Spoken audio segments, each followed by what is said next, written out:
नमस्कार। महाराष्ट्र में बीजेपी जबरदस्त फंसी हुई है। महायुति का हाल यह है कि दरारें अब साफ दिखने लगी हैं। 8 दिन हो गए, अभी तक भाजपा अपना मुख्यमंत्री फाइनल नहीं कर पाई है। तो आज का सबसे बड़ा सवाल यही है कि महाराष्ट्र में मुख्यमंत्री कौन होगा, कैसे होगा और कितने दिन तक होगा।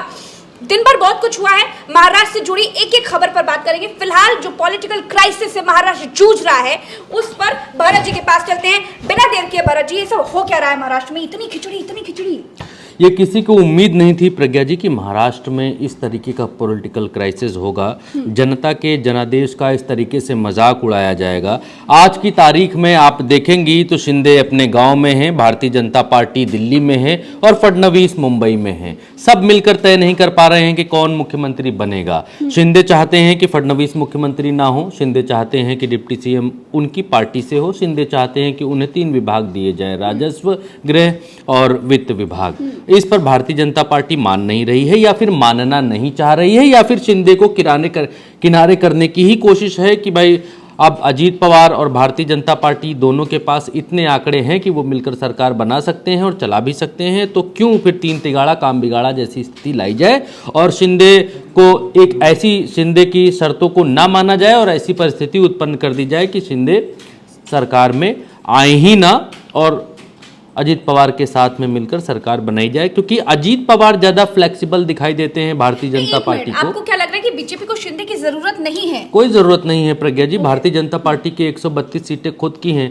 41 सीटें अजीत पवार की हैं, दोनों बहुमत से बहुत आगे निकल जाते हैं, तो फिर शिंदे की आवश्यकता क्यों है? लेकिन शिंदे की आवश्यकता भारतीय जनता पार्टी को एक बात को लेकर है, मराठा चेहरा और शिंदे की बीएमसी में अच्छी पकड़ होना। शिवसेना का परफॉर्मेंस लगातार बीएमसी में बहुत अच्छा रहा है और कुछ दिन बाद ही चुनाव होना है, तो ऐसे में एक अपना साथी जो बीएमसी में भारतीय जनता पार्टी की मदद कर सकता है, उसको भारतीय जनता पार्टी खोना नहीं चाहती है। लेकिन भारतीय जनता पार्टी इस शर्त पर भी शिंदे को अपने साथ नहीं रखना चाहती है कि सत्ता में बहुत बड़ा बंटवारा करके शिंदे को दिया जाए, सत्ता में बहुत बड़ा उनको अनुदान दिया जाए।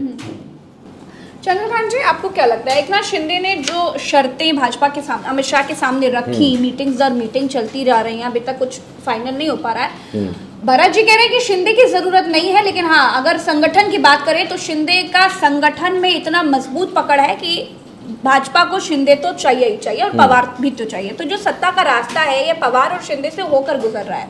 तो आपको लगता है कि जो शर्तें, पहली बात तो आप उन शर्तों को जरूर उस पर विस्तार से बात करिएगा, और वो शर्तें अगर भाजपा मानती है तो क्या होगा और अगर नहीं मानती है तो क्या नुकसान है? देखिए, आपने शर्तों की बात की, तो शर्तें दोनों तरफ से हैं। हाँ। शिंदे की तरफ से भी हैं और बीजेपी की तरफ से भी हैं। और शर्तों पर एक बड़ा मशहूर शेर है कि शर्तें लगाई नहीं जाती दोस्ती के साथ, और कीजिए मुझे कबूल मेरी हर कमी के साथ। तो दोनों को एक हमारी तरफ से भी अर्ज है, चाहते हो जिसे मुक्त कर दो उसे, मोहब्बत का तरीका यही है, मोहब्बत का मारा चला आएगा, और जो ना आया तो समझो मोहब्बत नहीं है। तो अगर शिंदे नहीं अपने गांव से मुंबई वापस आ रहे हैं तो इसका मतलब है कि शिंदे भारतीय जनता पार्टी के साथ कंफर्टेबल नहीं है, या फिर शिंदे ये संदेश देना चाह रहे हैं अपने मराठा समाज में, मराठा मानुष में या महाराष्ट्र के भीतर कि देखो मराठा लोगों, शिंदे को आपने इतना प्यार दिया, इतनी मोहब्बत की, 57 विधायक आपने हमको दिए, और भारतीय जनता पार्टी ने शिंदे का क्या हाल किया है, इसलिए आपको 57 नहीं, अब आपको शिंदे को 157 सीटें देनी पड़ेंगी, तब मराठा मानुष की आवाज़ महाराष्ट्र के भीतर उठेगी और अगले 5 साल तक हम विपक्ष में रहेंगे, हम सरकार का सहयोग बाहर से करेंगे और आप लोगों की आवाज़ उठाएंगे, आप लोगों को आगे बढ़ाएंगे। हमारी आवाज़ इसलिए नहीं सुनी गई, हमको बड़ा पद इसलिए नहीं दिया गया, हमको मुख्यमंत्री इसलिए नहीं बनाया गया क्योंकि आपने हमें स्पष्ट जनादेश। ये भी राजनीति का एक पहलू है। बिल्कुल ठीक बात है। बिल्कुल वही बात मैं वहीं से शुरू करना चाहता हूँ। सवाल तो यही है कि मोहब्बत कौन कर रहा है और बेवफा कौन है। लेकिन शिंदे 2.5 साल मुख्यमंत्री रहे, और 2.5 साल मुख्यमंत्री रहने के बाद अचानक जब कुर्सी से हटाए जाते हैं तो ये कोई भी व्यक्ति, भरत जी से भी हमारी चर्चा हो रही थी, जब सत्ताएं छीनी जाएंगी तो तकलीफ होगी। शिंदे बीमार हैं, क्यों बीमार हैं?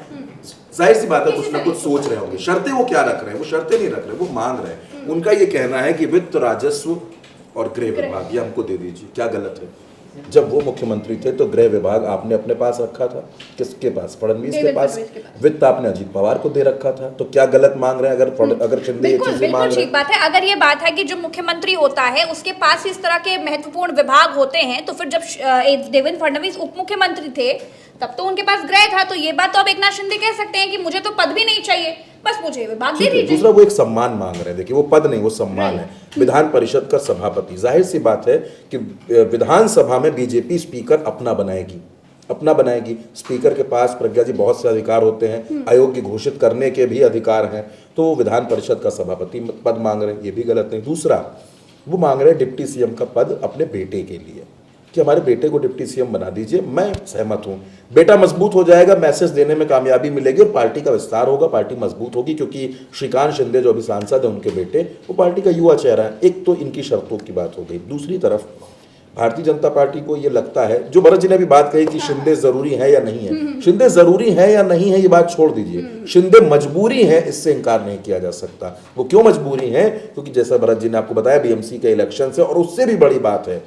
कि महाराष्ट्र में जहां ब्राह्मण 2 से 3% हैं, वहां आप एक ब्राह्मण को मुख्यमंत्री बना देंगे और 2 मराठा डिप्टी सीएम रहेंगे। ये बात भी शिंदे की तरफ से कही जा रही है। तो प्रज्ञा जी, एक सवाल ये है मेरा कि अगर एकनाथ शिंदे शरद पवार की पार्टी के बड़े नेता जितेंद्र आव्हाड से मुलाकात करते हैं, तो इसके पीछे क्या थ्योरी है? ये मुलाकात क्यों होती है?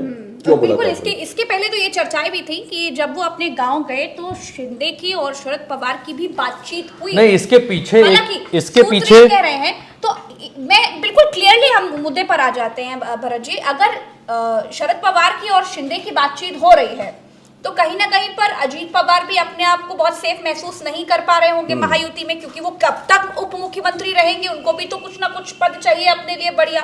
अगर शिंदे और अजीत पवार महायुति छोड़ करके इंडिया गठबंधन के साथ मिल जाते हैं, तब तो फिर मामला बिल्कुल बिगड़ जाएगा। आप कुछ भी कर लीजिए, तब तो 146 आंकड़ा पहुंच रहा है इंडिया गठबंधन के पास। हाँ, बिल्कुल सही फरमा रही हैं आप। शिवसेना के पास 57, अजीत पवार के पास 41, 48 हो गए इंडिया के पास, ये मिला के 146 के पास में पहुंच रहे हैं। अभी चंद्रकांत जी ने एक बात कही कि शिवसेना के लोग शरद पवार से मिल रहे हैं। एक थ्योरी, मेरी बात हो रही थी महाराष्ट्र में कुछ वरिष्ठ पत्रकारों से, उनकी तरफ से एक थ्योरी महाराष्ट्र के भीतर ये भी चल रही है कि अगर अजीत पवार को क्या चाहिए? मुख्यमंत्री का पद। शिंदे को क्या चाहिए? सीएम, मुख्यमंत्री का पद। इंडिया को क्या चाहिए? किसी भी तरीके से भारतीय जनता पार्टी को सत्ता में आने से रोकना। तीनों लोगों की जरूरत एक जैसी है। तो इंडिया गठबंधन की तरफ से शिंदे को 2.5 साल का मुख्यमंत्री, फिर अजीत पवार को 2.5 साल का मुख्यमंत्री बनाने का ऑफर दिया जा चुका है। अभी जो मुलाकात शिंदे के नेता से शरद पवार की हुई है, उसमें ये ऑफर, बातें निकल कर आ रही हैं कि ये ऑफर दिया गया है। तो अगर शिंदे के पास ये ऑफर पहुंच भी गया है, और शिंदे इसीलिए मुंबई नहीं आ रहे हैं, उनकी तबीयत बिगड़ गई है। अब उनकी तबीयत बिगड़ी क्यों? क्योंकि भारतीय जनता पार्टी ने कह दिया कि 5 तारीख को हम मुख्यमंत्री की शपथ दिलाएंगे। इसका मीनिंग तो यही गया कि आप आए ना आए, हमारे पास अजीत पवार हैं, इनके साथ में हम शपथ दिला लेंगे। खैर, ये बातें मुंह से तो कोई नहीं कहता है, लेकिन उनका अर्थ और मतलब राजनीति में प्रज्ञा जी, चर्चाएं चल रही हैं, अर्थ उनका उसका अर्थ प्रज्ञा जी यही निकलता है। तो इंडिया की तरफ से ये जो ऑफर है 2.5 साल का मुख्यमंत्री बनाने का, ये भी शिंदे के लिए ठीक हो सकता है। और अजीत पवार जो महाराष्ट्र में पिछली 5 बार से डिप्टी सीएम पर ही सिमट जाते हैं, सरकार किसी की भी बने, डिप्टी सीएम वही बनते हैं। जिसे अभी चंद्रकांत जी चर्चा कर रहे थे कि बिहार के भीतर जीते कोई भी मुख्यमंत्री नीतीश कुमार को बनना है। वहाँ विपक्ष बदलता है, मुख्यमंत्री नहीं बदलता है। विपक्ष में कौन बैठा है? कभी बीजेपी बैठी है, कहीं आरजेडी बैठी हुई है। नीतीश कुमार जरूर, मजबूरी है सत्ता में रहने की, नीतीश कुमार जरूरी है, ये वहां पर बिहार का फॉर्मूला है। इससे अजीत पवार का भी सपना पूरा हो जाएगा, इंडिया का भी सपना पूरा हो जाएगा, और शिंदे का भी सपना पूरा हो जाएगा। एक बात में थोड़ा सा समय लूंगा प्रज्ञा जी, एक बात और आपको देखनी पड़ेगी कि नीतीश कुमार का लोहा आपको मानना पड़ेगा। यहाँ महाराष्ट्र की इस स्थिति को देखने के बाद नीतीश कुमार का लोहा आपको इस वजह से मानना पड़ेगा कि शिंदे अगर महाराष्ट्र में इतनी कोशिश करते, हालांकि की उन्होंने, शिंदे के लोगों ने या फिर शिवसेना के लोगों ने भारतीय जनता पार्टी को रोकने की कोशिश की, प्रत्याशी लड़े, आपस में लड़े भिड़े, वो सब देखा, लेकिन रिजल्ट को प्रभावित नहीं कर पाए। यही चीज आप देखिए बिहार के भीतर नीतीश कुमार और भारतीय जनता पार्टी का जो रिजल्ट आता है उसके बीच में इतना गैप होता है कि भारतीय जनता पार्टी शिंदे की तरह नीतीश कुमार को ये नहीं कह पाती है कि ठीक है तुम जाओ 5 तारीख को हम शपथ ग्रहण करेंगे। इतना गैप बराबर बना के रखते हैं, और गैप वो उनकी बुद्धिमत्ता है और ये उनका राजनीतिक कौशल है कि जब चुनाव आने वाला होता है तो नीतीश कुमार आरजेडी के साथ मिलकर चुनाव लड़ते हैं, बीजेपी को पैदल कर देते हैं, बीजेपी कम सीटें लाती है, फिर आकर बीजेपी के साथ खड़े हो जाते हैं, सरकार बना लेते हैं।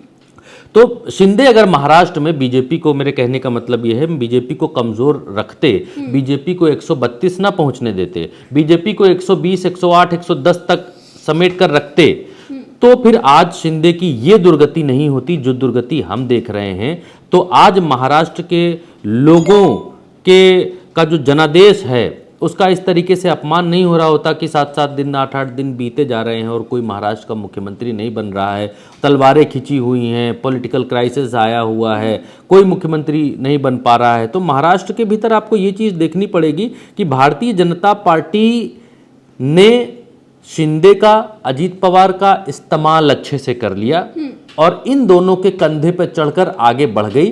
अभी भी भारतीय जनता पार्टी को शिंदे के कंधे की आवश्यकता है। भरत जी, यही उड़ीसा में नवीन पटनायक के साथ हुआ और तमाम लोगों के साथ हुआ, ये तो हमने हमेशा देखा। लेकिन सवाल ये है कि इतना सब कुछ दूध का जला छाछ फूक फूक कर कहाँ पी रहा है, जल तो बार बार रहा है ना। कोई चारा नहीं है प्रज्ञा जी बिना जलने के, क्योंकि इसमें दोनों तरफ से है, ऐसा नहीं है कि आग एक ही तरफ लगी हुई है, दोनों तरफ है। अभी अगर आप महाराष्ट्र की पूरी स्थिति पर बात करें, आपको क्या लग रहा है अभी के चांसेस क्या हैं? सीधा सवाल है कि क्या शिंदे अजीत पवार को अपने साथ लेकर के इंडिया गठबंधन के साथ जा सकते हैं, या फिर शिंदे जो भी हो रहेंगे महायुति के साथ ही? नहीं, देखिए इसमें 2 बातें, और मैं स्पष्ट तौर पर आपसे कहूंगा कि महत्वपूर्ण किरदार अब अजीत पवार है। अब अजीत पवार का क्या रुख होता है वो तय करेगा कि महाराष्ट्र में किसकी सरकार बनेगी। अगर अजीत पवार ने चाचा का सम्मान कर लिया, कहीं चाचा का सम्मान कर लिया, चाचा की बात मान ली, तब तो खेल पलट जाएगा और बीजेपी जो सिंगल लार्जेस्ट पार्टी है वो विपक्ष में जाकर के बैठेगी। बिल्कुल ठीक बात है। तो महाराष्ट्र में देखिए अभी भी कुछ भी हो सकता है, कुछ नहीं कहा जा सकता कि महाराष्ट्र में कौन मुख्यमंत्री बन जाएगा। बहुत सारे नाम हैं, लेकिन सवाल इस वक्त पर सबसे बड़ा है कि इस वक्त महाराष्ट्र की स्थिति ये है कि महायुति में दरार साफ दिखाई दे रही है और बीजेपी फंसी हुई है। मोदी और शाह चाह करके भी कुछ नहीं कर पा रहे हैं। हम फिर मिलेंगे अगली चर्चा में, अभी के लिए इतना ही, हमें दीजिए इजाजत, नमस्कार।